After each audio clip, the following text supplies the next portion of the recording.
পুঁটি মাছ ভাজি করব। দিয়ে দিতেছি যে হলুদের গুঁড়া, তারপরে দিচ্ছি যে মরিচের গুঁড়া। লাল মরিচের গুঁড়া একটু বেশি দিলে মনে হয় যেন মাছটা কড়া ভাজি হয়েছে। তারপরে দিচ্ছি লবণ,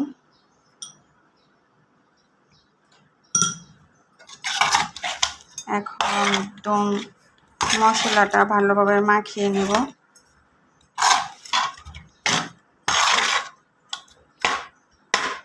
মাছ ধরতে ইচ্ছা করে না, মাছের মধ্যে একটা গন্ধ লাগে হাতে দিলে। এখন হাতটা ধুয়ে লেবু টেবু দিয়ে কষলে ফেলছি।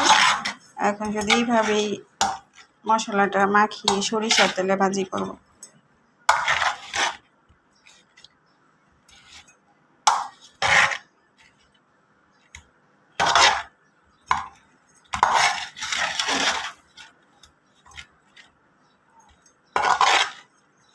লবণ দিয়ে, হলুদ দিয়ে, মরিচ দিয়ে 10 মিনিটের মতো রেখে দিব। তারপরে সরিষার তেলে ভাজবো।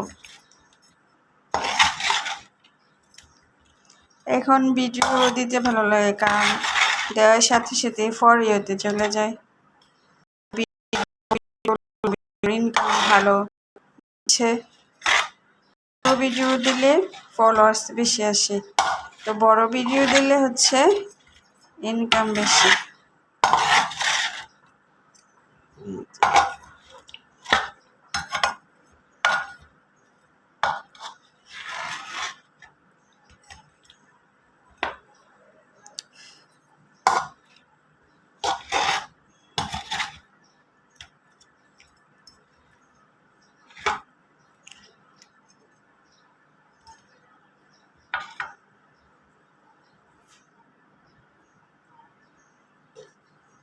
মরিচের গুঁড়া আর একটু দিয়ে দিচ্ছি পরে পরে।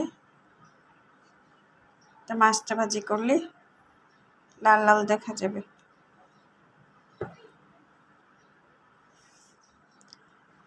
দুপুরবেলা দুন্দুল দিয়ে আলু দিয়ে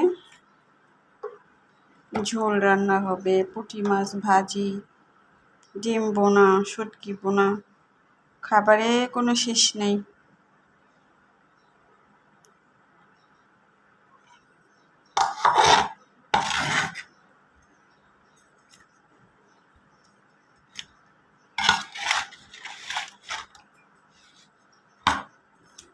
বেশি ভালো লাগে পুঁটি মাছ ভাজি।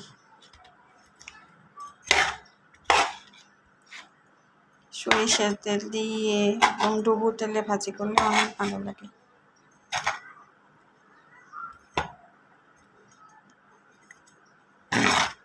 মাছ 4টা 8টা 9টা 10টা মাছ। এই 10টা মাছ আমারই খাইতে হইব।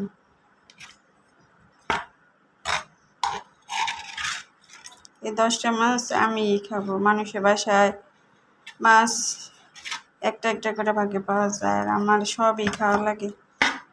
খাবার নষ্ট করতে ভালো লাগে না।